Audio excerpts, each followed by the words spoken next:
संभव ही नहीं है। यहाँ पर राजू दास जी कह रहे हैं अगर वो प्रधानमंत्री होते ही नहीं तो ये होता भी नहीं। मैं यहीं का रहने वाला हूँ, मैं बताना चाहता हूँ। छोड़िए सोम सिटी, इसमें कोई दो राय नहीं है।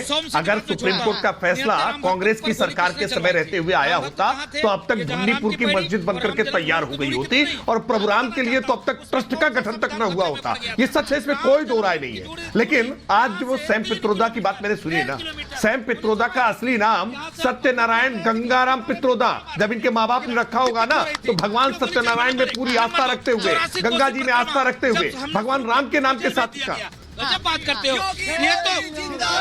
ये तो बहुत बड़ी बात है। राम जन्मभूमि संभव नहीं था। ठीक है, मैं एक बार राकेश जी के पास जा रही हूँ। राकेश जी सॉरी, मैं उनके पास चली गई क्योंकि यहाँ पर जो भावनाएं हैं वो इस वक्त अगर आप आएंगे और क्योंकि आप आते रहते हैं अयोध्या, आप समझते हैं कि यहाँ भावनाओं का सैलाब कैसा है। लेकिन अगर प्रधानमंत्री नरेंद्र मोदी नहीं होते तो शायद इस तरह का विरोध प्राण प्रतिष्ठा को लेकर नहीं होता, ये आप मानते हैं?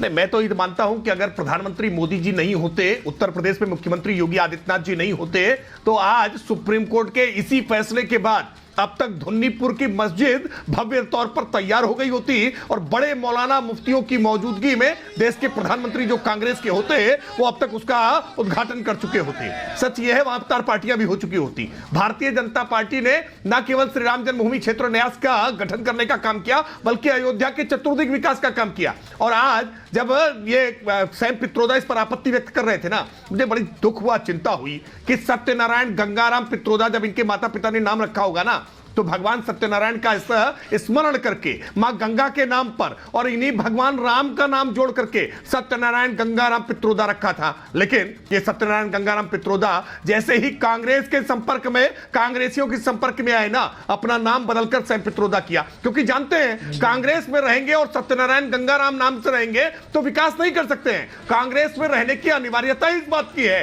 कि आप कितना हिंदुओं को गाली दे सकते हो, कितना मजहबी तुष्टीकरण कर सकते हो, और वो इसी अपने कांग्रेस के धर्म का पालन कर रहे हैं। इसलिए सैम पित्रोदा की बात हो या इस प्रकार से आज जो राम मंदिर का विरोध करने वाले लोग हैं ना, ये वही लोग हैं जो देश के संसाधनों पर पहला हक अल्पसंख्यकों का बताते रहे। अब ये एक तेलंगाना की नई सरकार बनी है रेवंता रेड्डी की। अब रेवंता रेड्डी की सरकार तबलीगी जमात को वह पैसा दे रही है। तबलीगी जमात को पैसा देते हैं तो सेकुलर ढांचे पर कोई चोट नहीं आती है, लेकिन राम जन्मभूमि मंदिर में अगर प्रधानमंत्री जी जाते हैं तो इनकी छाती फटने लगती है, बहुत पीड़ा होने लगती है। मैं राकेश जी, मैं जो आप नहीं, वो पीड़ा इसलिए हो रही है क्योंकि देखिए मेरा ये मानना है कि इस देश के अंदर प्राण प्रतिष्ठा अगर भगवान प्रभु श्री राम की हो रही है तो प्रधानमंत्री ने, मैंने कल ये तस्वीरें यहीं अयोध्या से दिखाई थी कि वो वहां पर बाल वीर दिवस भी मना रहे हैं, वो साहिबजादों की शहादत पर भी नमन कर रहे हैं, वो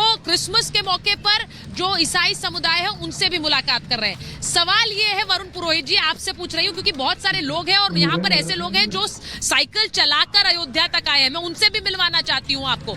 लेकिन ये बताइए, वो साइकिल चलाकर मेरठ से अयोध्या आ रहे हैं और आपके नेता देश के बाहर बैठकर राम को समझने की चेष्टा कर रहे हैं और वो ये कह रहे हैं कि यहाँ के प्रधानमंत्री मंदिर क्यों जा रहे हैं, उससे उन्हें डर लग रहा है।